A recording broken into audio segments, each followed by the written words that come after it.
प्रकरणात SIT एका महिला अधिकाऱ्याकडे द्या, तपास सोपवा आणि एका दिवसात मुख्यमंत्र्यांनी ते मान्य करावं. मला इतका धक्का बसला, राग आला की एक व्यक्ती ज्याच्या विरुद्ध महिला अत्याचाराच्या केसेस आहेत आणि अशा व्यक्तीने मागणी करावी, हा त्यांना प्रथमतः त्यांना तो अधिकारच नाही, त्यांची ती पात्रताच नाही.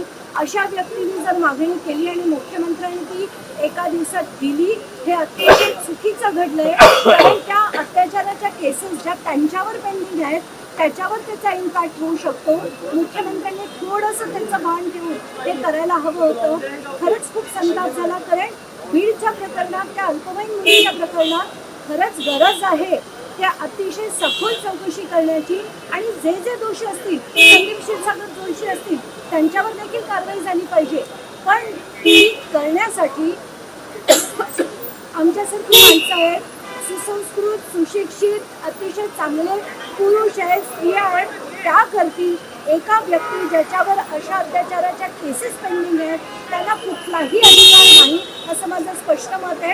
आणि ते मांडायला आणि वाढत्या महिलांच्या केसेस ज्या आहेत त्याची आत्ताच्या घटनेला जेवढी महाराष्ट्रात ती पथक, हे जे पूर्ण महाराष्ट्रात आहे,